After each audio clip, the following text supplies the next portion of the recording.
Hello, this is Meghnad and you're watching Sansad Watch, where we tell you what the leaders you elected have been doing for you. Let us begin with last week's highlights from Parliament.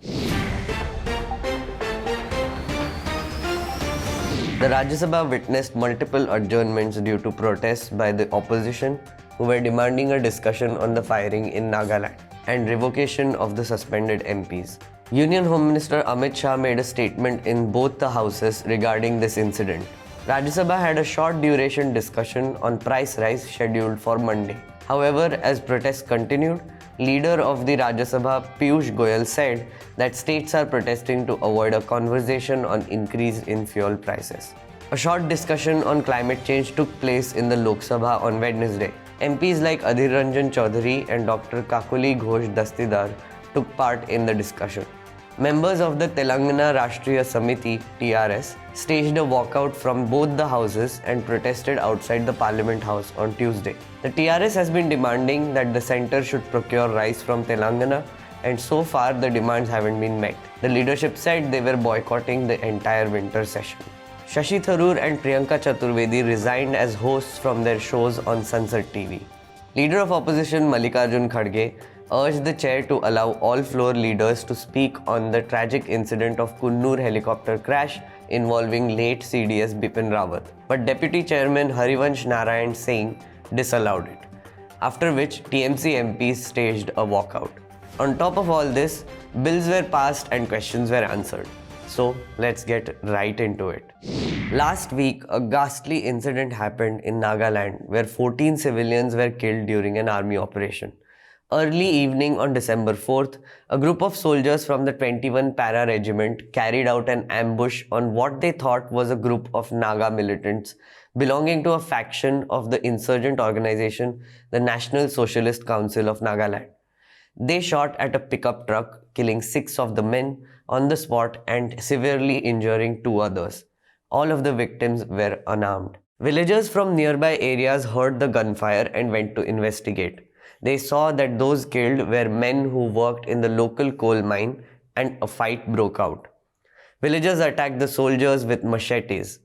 During the confrontation, they injured 6 members from the special forces and killed 1. The soldiers ran from the mob, shooting at them and killing 7 more people. The incident took place in the Mon district of Nagaland, which is the stronghold of the Konyak Naga tribe. The situation in the district has been tense ever since. Locals have resorted to violence and the Nagaland police has filed a suo motu FIR against the soldiers of 21 Para Regiment for murder. This incident has brought one particular law into focus, the Armed Forces Special Powers Act, AFSPA. This is one of the most draconian laws in existence and has been enacted in Arunachal Pradesh, Assam, Manipur, Meghalaya, Mizoram, Nagaland, Tripura and Jammu and Kashmir. This law, which was passed by Parliament in 1958 and amended multiple times, classifies these states as disturbed areas. What are disturbed areas exactly? Well, that's kind of vague and all-encompassing. The AFSPA law says that if the governor of that state or the administrator of a union territory or the central government is of the opinion that the whole or any part of such state or union territory is in such a disturbed or dangerous condition that the use of armed forces in aid of the civil power is necessary, then this law will be invoked by notification. This law can be imposed for 6 months at a time and needs to be extended after that through a notification. Well, that practically means nothing because Nagaland has been under AFSPA since 1958. That's 63 years. This is what an AFSPA notification looks like. This is the latest one issued on June 30th, 2021. It says 2 main things. One, that the central government is of the opinion that the area comprising of the whole of the state of Nagaland is in such a disturbed and dangerous condition that the use of armed forces in the aid of the civil power is necessary. And 2, the central government hereby declares that the whole of the state of Nagaland is a disturbed area for a period of 6 months, allowing for the use of AFSPA. Now, what does this law do exactly? Well, simply put, it gives blanket powers to members of the armed forces. The law says that any person belonging to the armed forces can fire upon or otherwise use force on anyone after giving a warning. They can destroy any arms dump, prepared or fortified position or shelter. They can arrest without warrant any person who has committed a cognizable offense, and they can enter and search without warrant any premises. The law clearly says that the officer may use force if he is of the opinion that it is necessary to do so for the maintenance of public order. That is important. But that's not all. On top of this blanket power, AFSPA also gives blanket protection to the armed forces. It says that no prosecution, suit, or other legal proceedings shall be instituted except with the previous sanction of the central government. What happened in Nagaland is a direct result of this law being in place.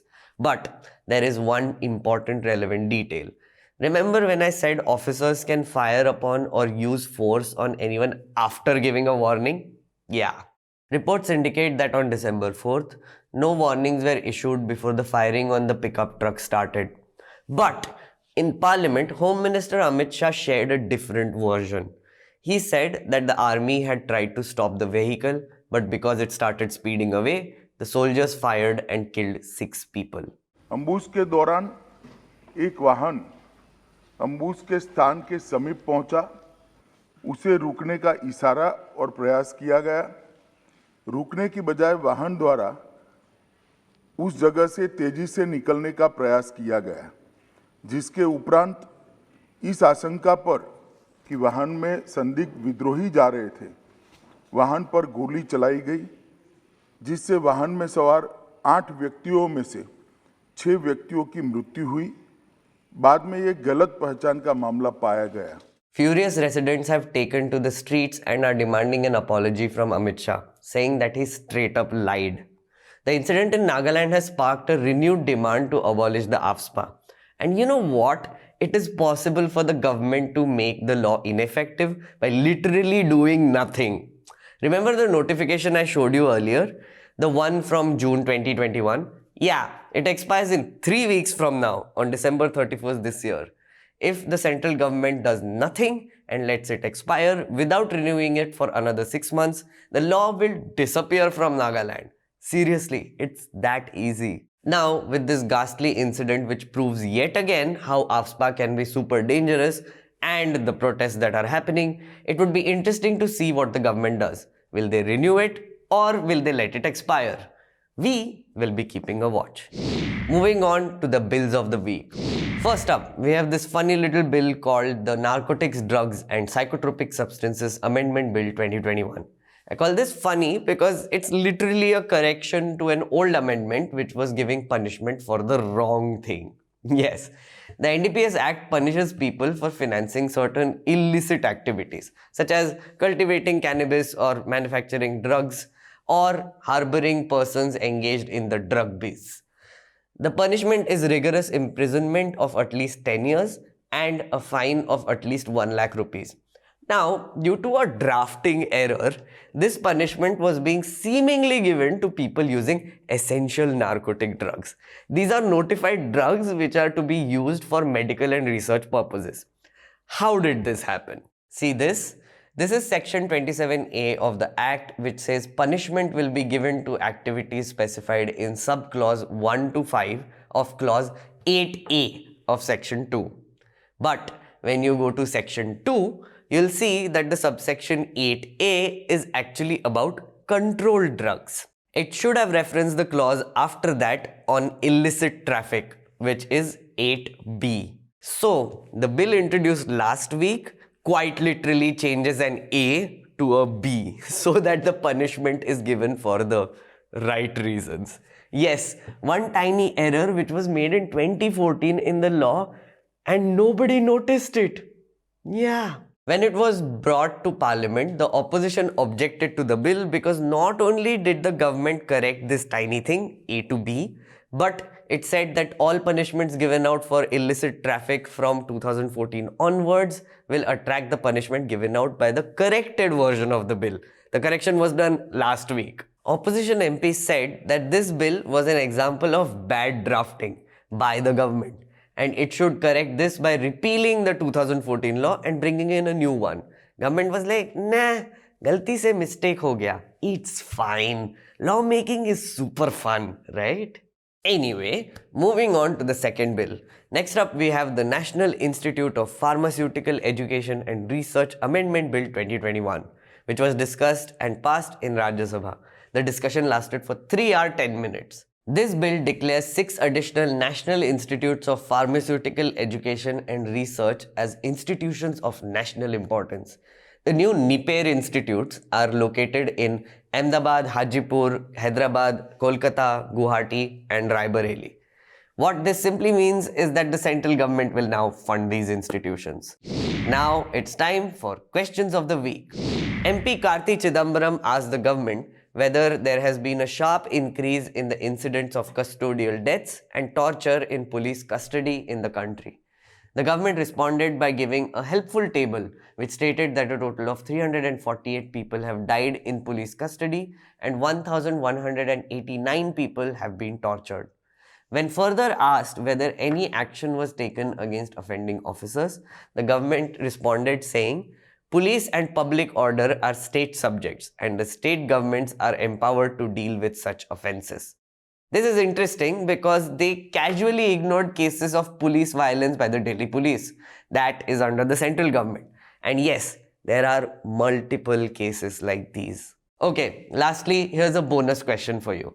Did you know how many journalists have been arrested since 2014 under the UAPA and those who are currently in jail? Well, 2 MPs asked that question back in February and the government responded saying, police and public order are state subjects and the states are responsible for all of this.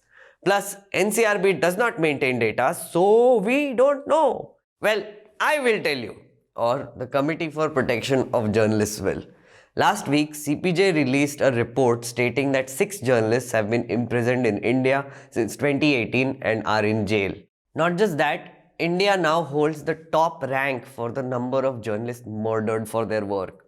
The report stated that so far worldwide, at least 24 journalists were killed for their coverage and 18 others died in circumstances too murky to determine whether they were specific targets. From India, there are 5 names in 2021 alone. We aren't exactly doing any better in the Global Impunity Index. India currently figures alongside Somalia, Syria, Iraq, South Sudan, Pakistan and Afghanistan. These are all countries where journalists get killed and the murderers tend to get away. What a sad state of affairs. A democracy that doesn't have a strong, unafraid, independent media doesn't tend to do very well, as you can see. That's all I have for you in this week's Sansad Watch. Remember, if you want to make Parliament great again, you need to watch it first. Hello friends, thank you for watching this episode of Sansad Watch. As you can see, we do a lot of research for this show. We have a team that is working day and night to produce this show, to edit this show, to bring it to you so that you can also know what is happening in Sansad. So please do consider subscribing to News Laundry if you want to support this show so that we can do more shows like this and we want to make Sansad Watch bigger. Also, wanted to tell you that we will be doing a live stream on the last week of Parliament, which ends on 23rd of December.